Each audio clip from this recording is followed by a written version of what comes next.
주님의 성전에서 저희의 주인 되시는 주님을 온전히 찬양하기 원합니다. 저희가 하나님께서 하나님으로부터 멀어져도 늘 저희 가까이 계시는 주님께 감사드립니다. 이번 주도 주님을 우선순위에 두지 못하고 주님의 사랑을 실천하지 못했지만 저희가 늘 하나님을 조금이라도 더 닮을 수 있도록 매일 새롭게 노력하게 도와주세요. 저희의 분노, 슬픔, 부담감, 모든 부정적인 생각들과 감정들을 들고 주님 앞에 나와 기쁨으로 바꾸고 싶습니다. 저희가 기쁨으로 나와 찬양하며 한 목소리로 주님의 이름을 높이고 싶습니다. 정말 하나님께서 만드신 그 어떤 것도 사랑스러워하는지 저희가 다시 한번 깨닫게 되고 저희 자신을 또 사랑할 수 있고 서로를 사랑할 수 있으며 그 사랑을 이 공동체 안에서 한정적이게 되지 않고 무한하신 하나님의 사랑처럼 저희가 어딜 가든지 그런 사랑을 실천하고 나눌 수 있도록 도와주세요. 저희가 섬길 수 있음에 기쁨을 갖게 하시고 저희에게 상처를 주는 모든 자들을 쉽지는 않겠지만 용서하게 하여 주세요. 모든 부분에서 주님을 더 닮아가길 원합니다. 언제나 감사를 잃지 않고 사랑을 잊지 않으며 영원히 주님을 찬양하기 원합니다. 예수님의 이름으로 기도드렸습니다. 아멘. 주님의 아버지와 이름과 교회를 만드시며 나라의 것이며 시시하늘에서 이루어질 것 같이 땅에서도 이루어지이다. 오늘 우리에게 일용할 양식을 주시고 우리가 우리에게 죄 지은 사해 준 것 같이 우리 죄를 사하여 주시옵고 우리를 시험에 들게 하지 마시고 다만 안에서 구하시옵소서. 나라와 권세와 영광이 아버지께 영원히 있사옵나이다.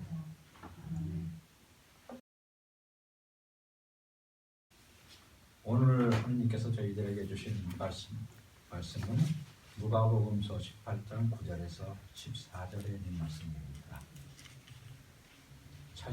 찾으신 줄 알고 읽겠습니다. 스스로 의롭다고 확신하고 남을 멸시하는 몇몇 사람에게 예수께서는 이 비유를 말씀하셨다. 두 사람이 기도하러 성당에 올라갔다. 한 사람은 바리새파 사람이고 다른 한 사람은 세리였다. 바리새파 사람은 서서 혼잣말로 이렇게 기도했다. 하나님 감사합니다. 나는 남의 것을 빼앗는 자나 불의한 자나 가늠하는 자와 같은 다른 사람들과 같지 않으며 더구나 이 세리와는 같지 않습니다. 나는 일에 2번씩 금식하고 내 모든 소득의 11조를 바칩니다. 그런데 세리는 멀찍이 서서 하늘을 우러러볼 엄두도 못 내고 가슴을 치며 아 하나님 이 죄인에게 자비를 베풀어 주십시오 하고 말하였다. 내가 너희에게 말한다. 의롭다는 인정을 받고서 자기 집으로 내려간 사람은 저 바리새파 사람이 아니라 이 세리다. 누구든지 자기를 높이는 사람은 낮아지고 자기를 낮추는 사람은 높아질 것이다. 하나님께서 주신 말씀입니다. 하나님 감사합니다. 창조주 하나님의 사랑과 아들 예수 그리스도의 은혜와 성령 하나님의 함께하심으로 인한 평안이 우리 모두에게 가득하시기를 기원합니다.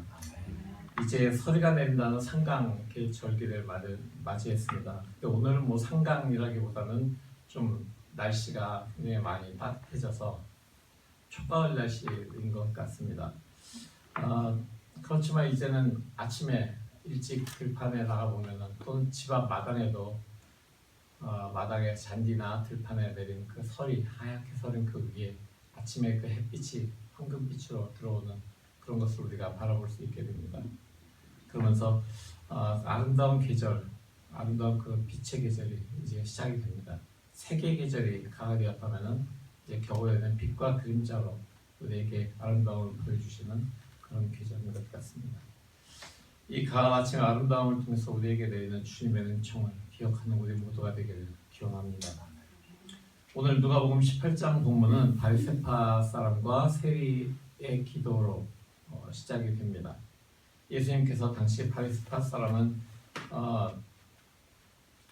어떤 사람이었는지, 그러니까 항상 예수께서 바리새파 사람들에게 말씀하셨던 것이 있고 또 세리와 같은 사람들을 가까이 하셨던 그런 것을 우리가 복음서를 통해서 보게 되는데, 오늘 본문에도 바로 그 바리새파 사람과 세리가 나타나게 되는 것입니다. 예수님 당시에 바리새파 사람이라고 하면 이들은 종교적으로 어긋나는 것을 하지 않는 것을 그들의 삶으로 여기고 살았던 사람들입니다. 최대한 율법에 어긋나지 않는 삶을 유지하려고 했고, 그리고 유대교의 관습들을 철저하게 지키던 그런 사람들이었습니다. 그들 중에 한 명이 성전에 기도하러 올라갔다고 합니다. 그는 서서 혼잣말로 이렇게 기도합니다. 하나님 감사합니다. 나는 남의 것을 빼앗는 자나 불의한 자나 간음하는 자와 같은 다른 사람들과 같지 않으며 더구나 이 세리와는 같지 않습니다. 나는 일에 2번씩 금식하고 내 모든 소득의 11조를 바칩니다. 근데 같은 시각에 성전에 기도하러 갔던 사람들 중에 세리가 있었습니다. 그 세리라는 직업을 가진 사람들, 세금을 걷는 사람들은 유다 사람들에게는 식민지배 중인 로마의 재정을 위해서 로마에다가 세금을 걷어서 바치는 그런 사람들이었기 때문에 어떻게 보면 민족의 배반자 같은 그런 이미지였습니다. 근데 그 세리가 이렇게 기도합니다. 그런데 세리는 멀찍이 서서 하늘을 우러볼 엄두도 못 내고 가슴을 치며 아 하나님 이 주인에게 자비를 베풀어 주십시오 하고 말하였다. 비유를 말씀하신 예수께서는 의롭다고 인정을 받고 집으로 돌아가는 사람은 바리새파 사람이 아니고 세리다라고 말씀하시면서 누구든지 자기를 높이는 사람은 낮아지고 자기를 낮추는 사람은 높아질 것이다 라고 말씀을 하십니다. 이 말씀을 들은 사람들은 어떤 반응을 보였을까요? 역시 저 예수라고 하는 사람은 세리나 죄인들과 함께 어울리고 밥을 먹고 하는 것을 우리가 보았지 않는가? 그러니까 저 사람 역시 죄인인 것이 분명해. 죄인 중에 괴수일 수도 있어. 이렇게 생각한 사람들도 있었을 겁니다. 한편으로는 역시 예수께서는 우리들의 마음을, 우리들의 말 못하는 처지를 알아주시는구나 라고 그렇게 마음속으로 기뻐하는 사람들도 있었을 것입니다. 왜냐하면 예수께서는 내가 의인을 불러놓은 것이 아니라 죄인을 불러놓았다라고 분명히 말씀하셨기 때문입니다. 근데 오늘 이 비유를 읽으면서 무언가 우리 마음에 일반화되는 그런 오류가 생길 수가 있음을 제가 깨달았습니다. 일반화의 오류라고 하는 것이 있는데요. 예를 들면 운동이 좋아, 운동이 굉장히 사람에게 좋다라고 하니까 운동을 해야지 모두 다 운동을 합시다 라고 그렇게 하는 그런 경우가 있습니다. 모든 사람에게 운동이 좋죠. 운동이 좋은 거예요. 근데 모든 사람에게 다 운동이 좋지는 않습니다. 모든 사람들에게 다 똑같은 운동을 하게 하면은 어떤 사람은 운동을 하다가 더 아파질 수도 있는 그런 사람들도 있기 때문이죠. 그래서 운동이 좋다. 모든 사람들이 운동을 해야 하지만 그렇지만 각자에게 맞는 운동을 해야지 각자에게 맞지 않는 운동을 하면 좋지 않다라고 그렇게 얘기할 수가 있어야 되는 거죠. 그리고 살다 보면은 내가 만나보니까 남부 사람들은 켄터키도 좀 남부에 속하니까 남부 사람들은 좀 호스피탈리티가 있고 되게 그 마음이 열려있고 좋아라고 그렇게 우리가 생각할 수도 있습니다. 근데 생각해보면은 남부 사람들 중에서 KKK가 쿠클러스 클랜이 많거든요. 그게 시작된 게 남부 테네시에서 시작이 됐고 저기 미시시피 같은 데는 아직도 가면은 이렇게 유색인종들이 가면 굉장히 이렇게 좋지 않은 눈으로 보는 사람들이 많이 있습니다. 그러니까 그것도 남부 사람들이 다 좋다라고 하는 거는 내가 만나본 몇몇 남부 사람들만 좋았던 거죠. 그리고 우리 학교가 소풍 가려고 하면 꼭 비가 와 라고 하는 사람들이 있습니다. 근데 학교가 소풍 가려고 하면 꼭 비가 오는데 그게 우리 학교는 소풍 갈 때 비가 오지만 다른 학교는 소풍 갈 때 비가 안 올 수도 있잖아요. 그죠? 그러니까 우리가 소풍 가는 날과 다른 날에 맑은 날에 소풍 가는 학교들도 얼마든지 있다라고 하는 그런 걸 생각해 보면은 우리 학교가 소풍 가는데 꼭 비가 온다라고 하는 것을 자기가 다른 학교의 학생의 입장에서 우리 학교는 소풍 갈 때마다 날씨가 좋은데 이렇게 이야기하면은 좀 그게 어떻게 보면 일반화될 수 없는 그런 내용들이기도 합니다. 신약 성서에 있다가 마주치는 기록들, 오늘 같은 비유 속에서도 우리는 그와 같은 일들을 할 수가 있습니다. 바리새파 사람들은 이 사람은 굉장히 오만하고 교만하고 무대한 사람이구나. 그렇기 때문에 세리에 대해서 하나님께 기도하면서도 저런 식으로 기도하지. 그러니까 바리새파 사람들은 몹쓸 사람들이다라고 하는 그런 선입견을 가질 수도 있죠. 바리새파 사람들뿐만이 아니라 사두개파 사람 또는 성서학자들, 서기관들 이런 사람들도 역시 그런 인식을 가질 수 있게 됩니다. 근데 모든 사람들이 다 그렇지는 않아요. 예수께서 바리새파 사람의 집에 초대받아서 식사하러 가신 이야기도 우리가 나눈 적이 있는데 그렇게 예수께 호의적이었던 사람들도 있고 그 사람들 중에는 예수님의 말씀을 듣고 마음속으로부터 뉘우침이 있어서 자신의 나머지 삶을 다른 사람들을 더 사랑하고 다른 사람들을 위한 삶을 살아갔을 수도 있을 것입니다. 형식에서 벗어나서 진정한 마음으로 사랑으로 돌아간 사람들이 분명히 있을 겁니다. 그렇다고 세리라는 직업을 가진 사람들, 그 사람들이 다 삭개오처럼 뉘우치고 자기가 부정축제했던 것들을 다 사람들에게 돌려주고 나누어주고 다시 자기는 청빈하게 살겠습니다. 이렇게 할 수 있었을까요? 세리들 중에서도 많은 사람들은 그렇지 못했을 겁니다. 그냥 하루하루 로마에서 시키니까 나는 걷는다라는 그런 이야기를 하면서 사람들의 고혈을 쥐어짜고 자기 주머니에 좀 착복하는 이런 일을 하는 세리들도 사실 많이 있었을 것입니다. 그렇기 때문에 당시 세리라고 하는 직업이 사람들에게, 유대 사람들에게 미움을 받는 직업이 되기도 했던 것이죠. 그런데 모든 세리들이 다 이렇게 부패한 세리는 아니고 모든 세리들이 다 아주 위선적인 바리새인이 아니었다라고 하는 것을 우리가 성경을 읽으면서 읽게 되는데 이 비유를 이해하기 위해서 오늘 이 비유가 누구에게 하시는 말씀인지 거기에 우리가 좀 주목해 볼 필요가 있습니다. 오늘 본문의 첫 부분에는 스스로 의롭다고 확신하고 남을 멸시하는 몇몇 사람, 이 사람들이 비유를 듣는 그 대상자인 것입니다. 꼭 그렇다고 해서 이렇게 스스로 의롭다고 확신하고 남을 멸시하는 몇몇 사람이 꼭 바리새파 사람만은 아니었을 겁니다. 바리새파 사람이 아닌 사람들 중에도 이런 사람들이 분명히 있었을 것입니다. 이 비유를 21세기에 적용을 한다면은 지금 우리 교회 공동체에도 또는 그리스도인이라고 스스로를 주장하는 사람들 중에도 분명히 이렇게 자신의 의롭다고 여기고 다른 사람을 업신여기는 사람들이 있을 것입니다.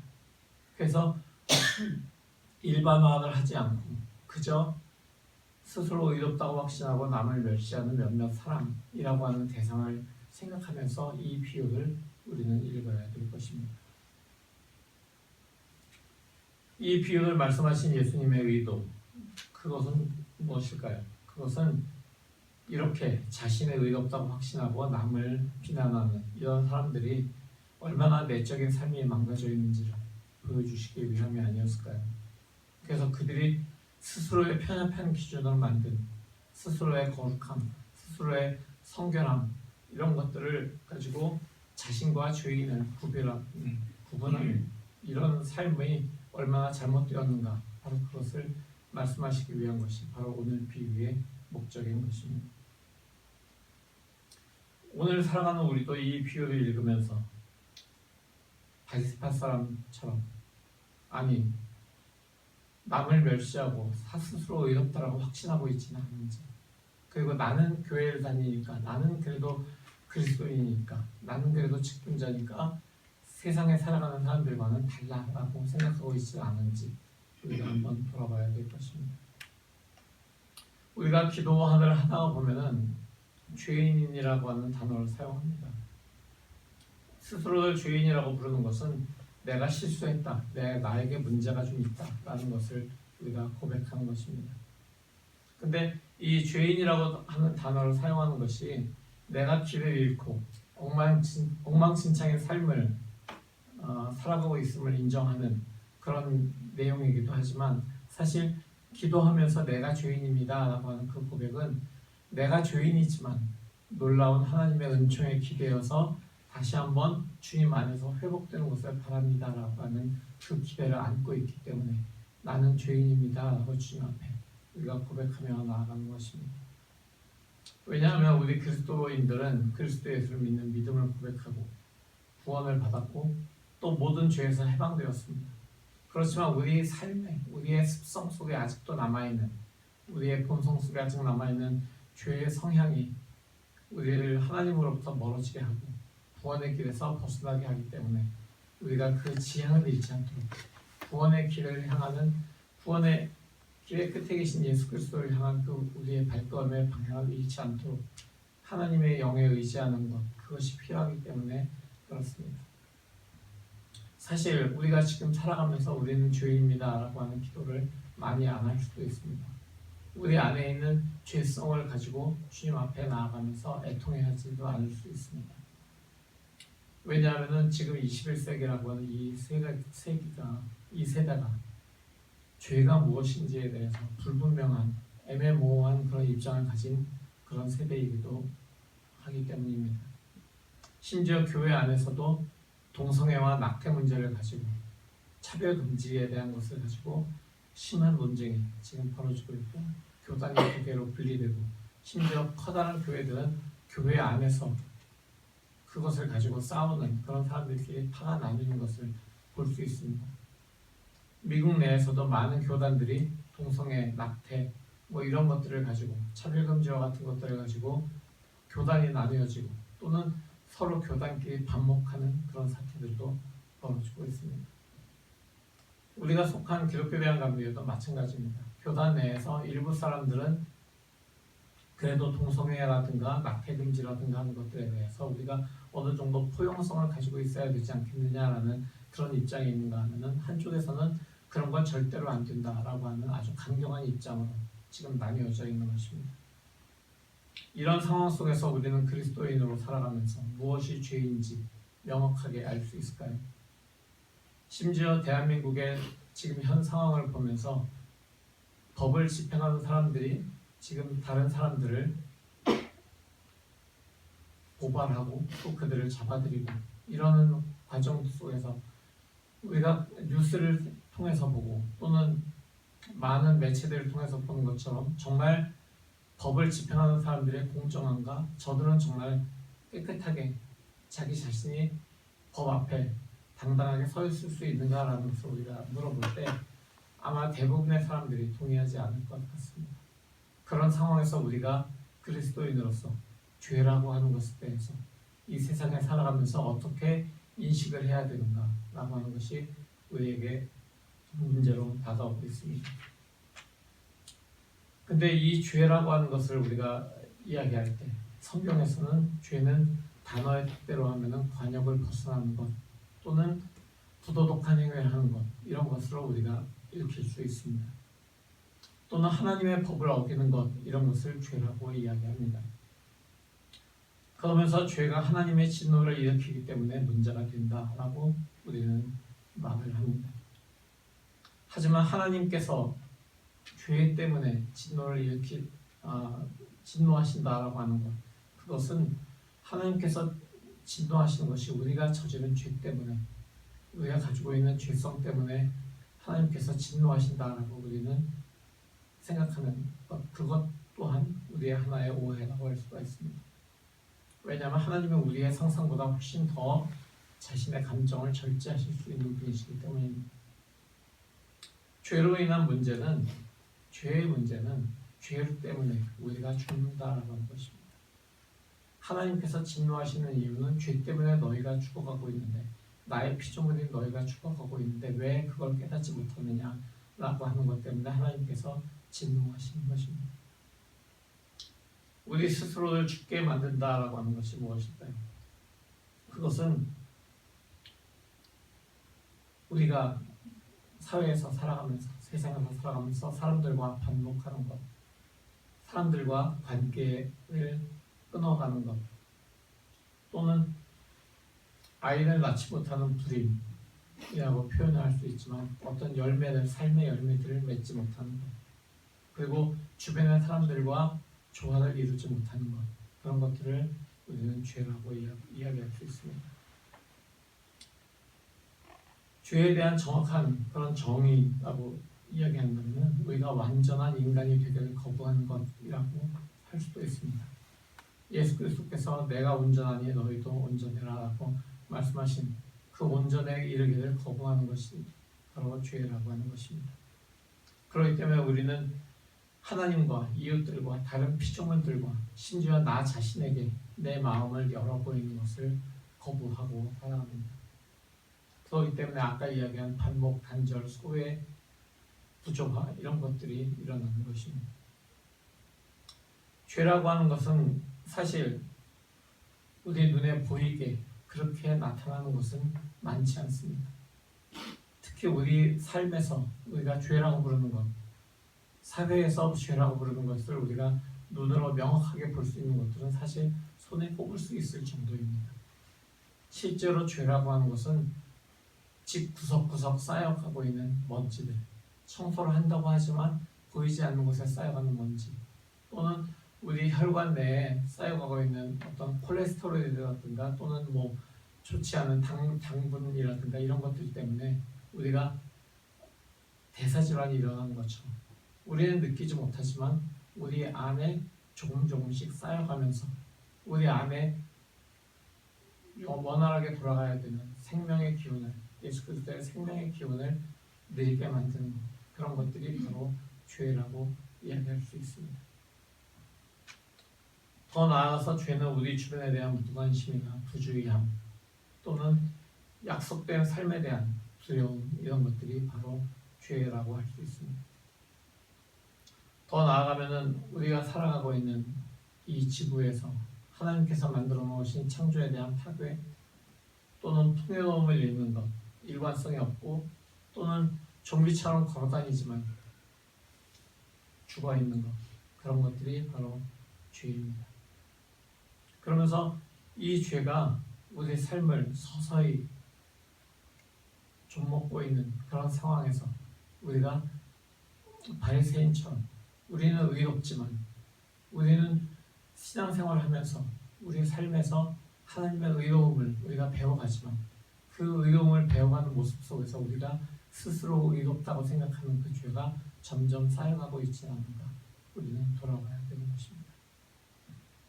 우리는 의롭고 다른 사람은 의롭지 않다. 내가 너보다는 조금 더 의롭지라고 하는 그런 잘못된 확신들이 얼마나 악마적인지 그것을 우리는 이 비유를 통해서 깨달아야 되는 것입니다.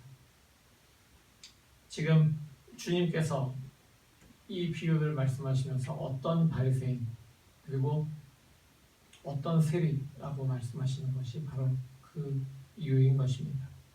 주님께서는 바리새인이 또는 세리가 이렇게 얘기하신 게 아니라 어떤 바리새인이 어떤 세리가 이렇게 말씀하셨습니다. 그것은 주님께서는 그들을 다 일반화해서 바리새인은 다 안 좋은데 이런 식으로 기도하네 라고 말씀하지 않으신 것이고 세리들은 다 이렇게 기도한다라고 말씀하지 않으시는 것입니다. 그러니까 주님은 사람들 중에서 오늘 본문의 맨 처음에 나온 것 중에서 맨 처음 줄처럼 자신을 스스로 의롭다고 여기고 남을 업신여기는 사람들에게 이 말씀을 주시기 위해서 말씀하고 계신 것입니다. 그렇다면 이 비유에 등장하고 있는 바리새파 사람, 그 사람이 가지고 있는 문제는 무엇일까요? 그는 절대로 자기가 해서 안 될 일들을 하지 않았습니다. 11조를 냈고 남의 것을 빼앗거나 속이지 않았고 간음하지 않고 금식하고 또 모든 율법적으로 나무랄 데가 없는 그런 사람이었습니다. 하지만 그런 미덕을 그는 과시하기 시작한 것이 그의 죄가 된 것입니다. 그의 내면은 자신의 경건 행위에 도취되어서 다른 사람을 자신과 비교하는 그런 잣대를 만들어가기 시작했던 것입니다. 그래서 나는 저 세리와 같지 않습니다 라고 하는 그 고백을 심지어 기도 중에 하나님께 하는 것입니다. 나는 다르다, 나는 너와 달라 라고 하는 이런 생각을 가지고 있기 때문에 그 사람은 다른 사람과 소통하지 않고 다른 사람의 입장을 살펴보려고 하지 않습니다. 다른 사람의 입장에서 생각해 보려고 하는 시도를 하지 않습니다. 다른 사람의 연약함을 보듬어 주지 않습니다. 그렇기 때문에 항상 그 사람은 남과 자신을 비교하는 삶을 살아가고 있는 것입니다. 그렇기 때문에 그 사람의 마음에는 다른 사람을 위한, 타인을 위한 여백이 없이 자신을 위한 것만으로 자신의 의로 가득 찬 그런 내면을 가지고 있는 것입니다. 그럼에도 불구하고 그들도 선한 행동을 하죠. 왜냐하면 구제를 위해서 자기의 재산을 내놓기도 하고요. 자기의 시간을 쓰기도 합니다. 그렇지만 그것을 통해서 그가 얻는 것은 진정한 사랑의 열매가 아니라 자기 만족의 열매를 얻게 되는 것이기 때문입니다. 그렇기 때문에 바리새파 사람이 이 세리 또는 저 세리와 같지 않습니다라고 이야기하는 바로 그 기도는 굉장히 위험한 그런 기도인 것입니다. 다른 사람에 대한, 자기와 비교했을 때 자기보다 열등한 사람에 대한 노골적인 손가락질이 그의 기도에 나타나 있는 것입니다. 지금 그 바리새파 사람이 우리 마음에 있지 않는지 우리가 이 비유를 통해서 우리가 돌아봐야 되는 이유입니다. 그렇다면 우리는 이 바리새파 사람에게서 나 자신의 모습을 보았을 때 우리는 어떻게 우리의 삶을 다시 한번 돌이켜야 될까요? 우리는 지금 이 상황에서 자신을 돌아보면서 우리 자신이 있는 위치를 돌아봐야 됩니다. 우리가 얼만큼 높이 쌓아가고 있는가, 얼만큼 우리의 삶에서 우리의 의로움, 나의 의로움으로 발판을 삼고 내가 올라가 있는가, 이것을 우리가 생각해 보아야 되는 것입니다. 내가 만약에 나의 의로움으로 발판을 삼고 올라가 있다면, 조금이라도 높이 올라가 있다면 즉시 거기에서 내려오고 나의 의로움을 모두 주님께 올려서 주님께서 그것을 소멸하시기를 간구해야 될 것입니다. 자, 이제 우리는 삶에서 세리와 같은 삶을 살아가는 사람의 입장에도 한번 들어가 봐야 될 것입니다. 세리는 주님, 저는 죄인이고 저를 불쌍히 여겨주십시오. 이렇게 아주 간단한 기도를 주님께 드리고 있습니다. 자신이 죄인임을 고백하고 자신이 회복되어야 될, 자신을 회복시킬 수 있는 그 주체가 무엇인지를 정확하게 알기 때문에 세리는 이런 기도를 지금 하고 있습니다. 주님 앞에 나와서 그가 이렇게 기도하고 나서 그가 집으로 돌아갔을 때 그가 어떤 삶을 살았을지 우리는 본문을 통해서는 전혀 알 수 없습니다. 세리로 돌아가서 또는 이 사람이 성전에 기도하러 나오기 전에 세리로 살아가면서 어떤 삶을 살았는지도 우리는 알 수 없지만 그가 성전에 나와서 하나님 앞에서 자신이 죄인임을 고백함을 통해서 자신의 이전 삶에 대해서 그 모든 잘못을 주님 앞에 고백하고 있음을 우리는 알 수 있습니다. 그렇다면 주님께 자신의 이전 삶을 고백한 사람이 그 이후의 삶을 어떻게 살았을까라고 하는 것을 지금 우리는 상상을 해볼 수가 있는 것입니다. 물론 이 세리가 성전을 떠나서 다시 돌아가서 다시 로마의 그 위탁을 받은 세금을 거두면서 부정축제를 했을 수도 있습니다. 또는 그렇게 하라고 하니까, 옆에서 하라고 하니까 자기도 어쩔 수 없이 등 떠밀려서 그랬다라고 그가 다시 고백을 할 수도 있습니다. 또는 그가 삭개오처럼 정말 자신의 모든 부정으로 모았던 것들을 다른 사람들에게 여러 배로 다시 되갚아주는 삶을 살고 다시는 그 일을 하지 않았을지도 모릅니다. 그러나 지금 세리의 이 기도를 통해서 우리가 한 가지 깨달아야 할 것은 우리의 기도에서 우리가 죄를 가지고 주님 앞으로 나가고 주님께서 그 우리의 모든 죄성을 물리칠 수 있도록 우리에게 주님의 영으로 도우실 것을 우리가 간구해야 된다는 것은 우리가 기억해야 될 것입니다. 지금 우리가 살아가면서 바리파 사람 그리고 세리의 이 삶을 보면서 우리가 어떻게 살아가야 하는가, 그것은 우리 각자의 결단에 달려있는 것 같습니다. 그러나 분명한 것은 우리의 죄가 무엇인지, 우리의 죄가 우리의 의로움을 바탕으로 만들어진 죄들이 아닌지 우리는 살펴봐야 됩니다. 물론 우리는 세상에서 정한 법률적 혹은 도덕적인 그런 죄를 짓지 않아야 될 것은 분명합니다. 하지만 그리스도인으로서 우리가 우리의 의로움에, 우리의 경건에 토대를 둔 죄를 짓고 있지 않은가, 이것을 우리가 생각해 봅니다.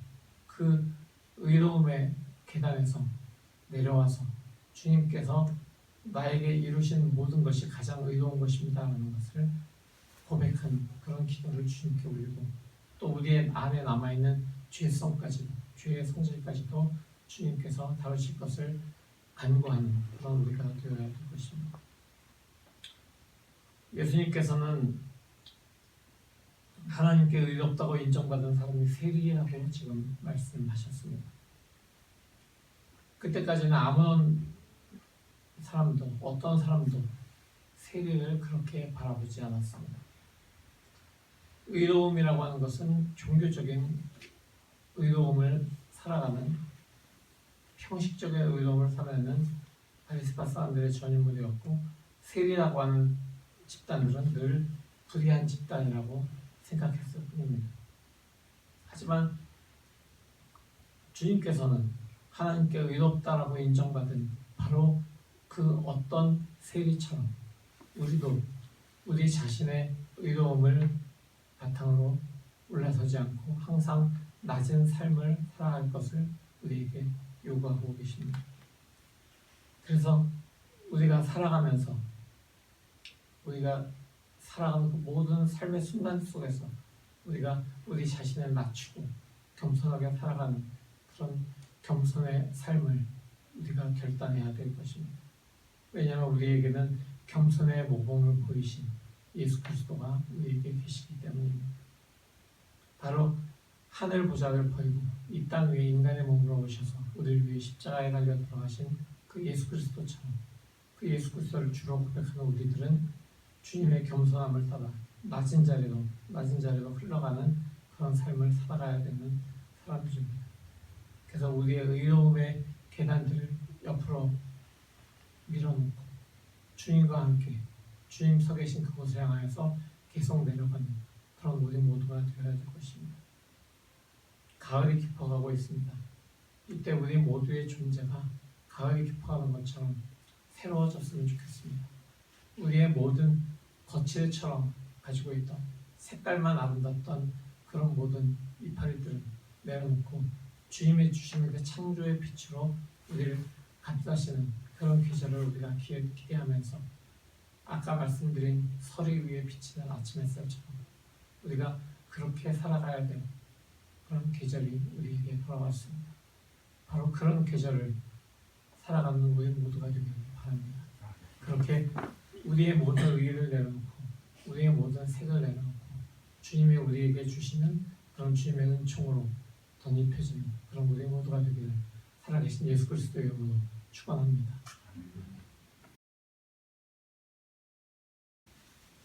오늘 이 말씀을 가지고 이렇게 기도를 드립니다. 주님, 우리가 매 순간 우리 자신을 돌아보고 우리 자신이 낮아지기 원합니다.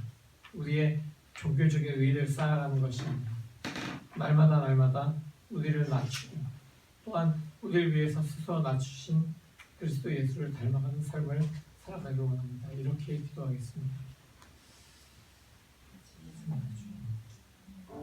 주님께서 주님과 함께 낮은 그런 주님의 화려한 단풍처럼 우리의 마음을 가져가는 그런 어떤 것이가 이제 떨고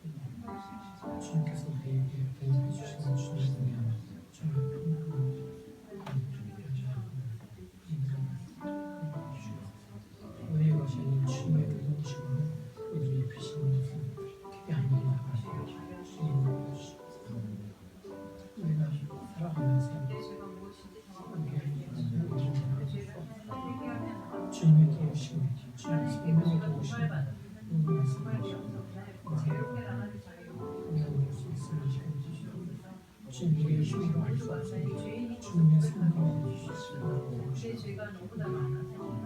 이주시소 우리의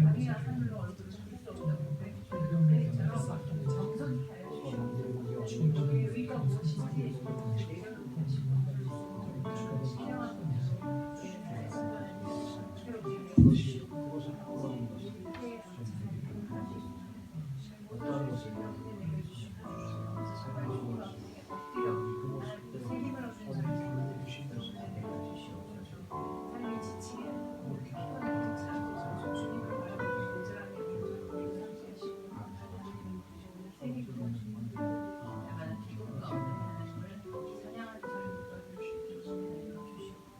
우리의 죄성을 이길 수 있도록 주님의 영으로 우리를 감싸주시기를 기원합니다. 우리를 구원하신 주님, 주님의 영으로 우리를 도우사 우리 안에 있는 죄의 성질들을 우리가 이겨낼 수 있도록 우리가 그것을 물리칠 수 있도록 인도하여 주시옵소서. 무엇보다도 우리가 그리스도를 믿는 그리스도인으로 살아가면서 우리가 가지고 있는 그 어떤 신앙이나 경험의 그 연조들이 쌓여서 우리의 의로움이 되지 않도록 주님, 우리가 항상 주님께 우리의 죄성을 고백하며 나가는 우리가 의로움을 가지고 우리의 발판을 삼는 사람이 되지 않도록 주님께 계속해서 낮은 자세로 나아가는 우리가 될 수 있도록 주님 은혜 부어 주시옵소서. 이제 우리의 자랑스러운 모든 울긋불긋한 그런 의의 낙엽들을 내려놓고 주님께서 주시는 찬란한 은혜의 빛으로 덧입혀지는 귀한 삶을 살아갈 수 있도록 주님 이 계절에 우리를 인도하여 주시옵소서. 예수 그리스도의 이름으로 간절히 기도합니다. 아멘.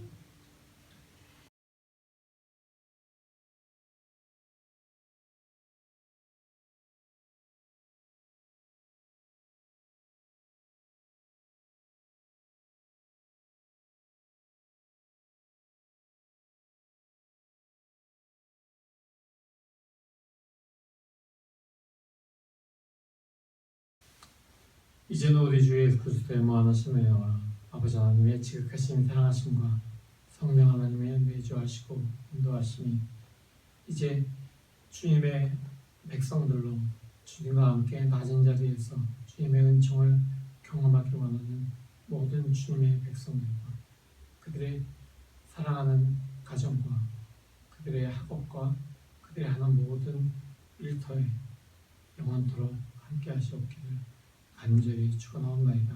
아멘.